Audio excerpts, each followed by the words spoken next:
तो बच्चों control system subject में आज मॉड्यूल सेकेंड में लेक्चर नंबर 16 है और आज का हमारा टॉपिक है initial and final value theorem. तो सबसे पहला क्वेश्चन हम समझते हैं कि इनिशियल और फाइनल वैल्यू थ्योरम की शुरुआत किसने की थी या फिर इसका क्या पर्पस है।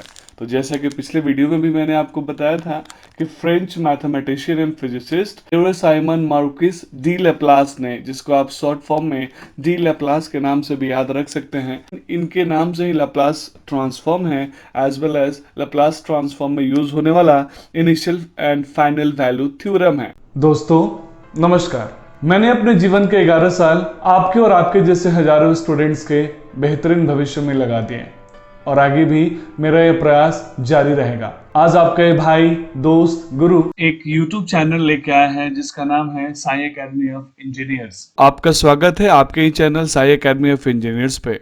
दोस्तों इस चैनल का नाम पहले Sai academy of electrical engineering था, जो आपके सुझाव के अनुसार मैंने बदल के साई एकेडमी ऑफ इंजीनियर्स कर दिया है। बच्चों इस चैनल पे आपको इंजीनियरिंग के latest high quality educational videos मिलेंगे।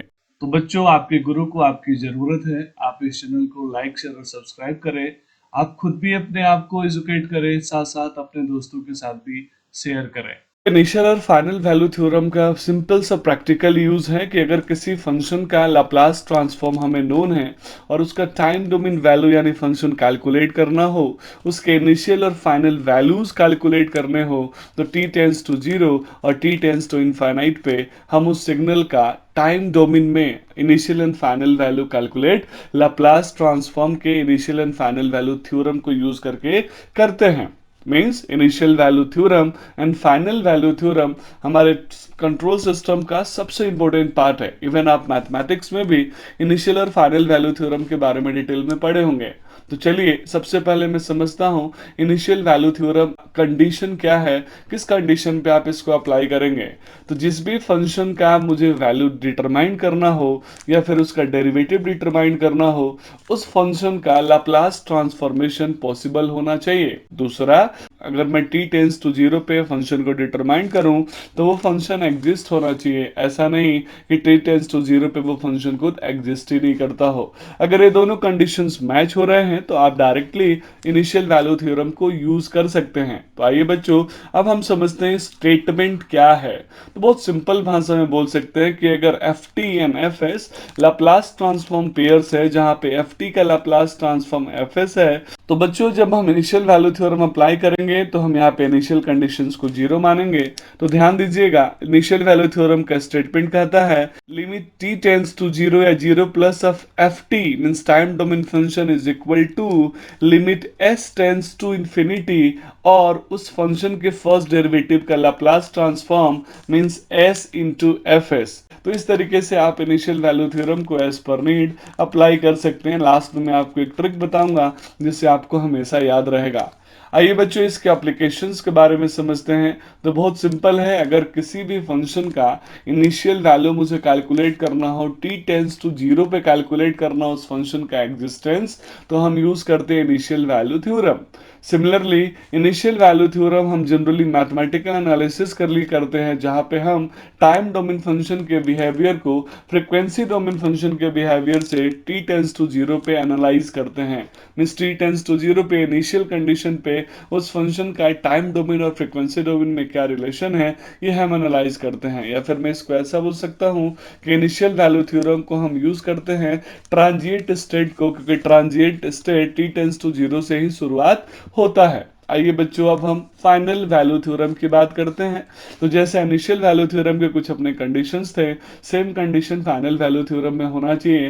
मींस वो function t tends to infinite पे एग्जिस्ट होना चाहिए। तो बच्चों फाइनल वैल्यू थ्योरम में limit t tends to infinite, चूंकि फाइनल का मतलब t टेंस टू इन्फिनिटी होगा, of ft function is equal to limit s tends to 0 of Laplace transform of first derivative of ft। तो F dash T यानी first derivative of F T का जो Laplace transform होगा that is S into F S. तो यहां से मैंने apply कर दिया limit T tends to infinity F T is equal to limit S tends to zero S into F S, that is called final value theorem.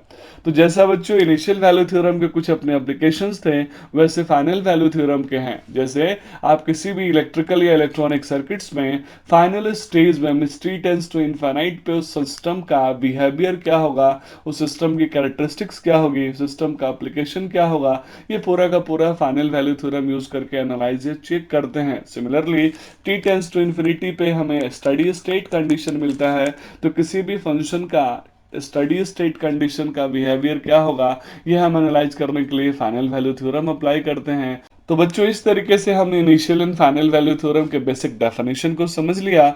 आइए एक बार recall कर लेते हैं कि if anyone asked what is initial and final value theorem, तो आप interview में उसको कैसे जवाब देंगे। बहुत सिंपल तरीके से बोल सकते हैं कि we apply initial value theorem to calculate the initial characteristics of any system, means T tends to zero we perform a system, और जिसका मुझे initial value condition find out करना होता है। Limit T tends to zero F T is equal to limit S tends to infinite and S into F S. Similarly final value theorem analyse करने के लिए हम टी टेंस टू इनफाइनाइट यानी steady state condition लगाते हैं, जिसका statement होगा limit T tends to infinite F T is equal to limit S tends to zero S into F S. अब जैसा कि मैंने आपको प्रॉमिस किया था कि हम इस मास्टर ट्रिक को कैसे यूज करेंगे, तो याद रखिएगा बच्चों इस ट्रिक को जो मैं आपको बताने वाला हूं। सबसे पहले आप LHS और RHS दोनों साइड में लिमिट लगाएंगे।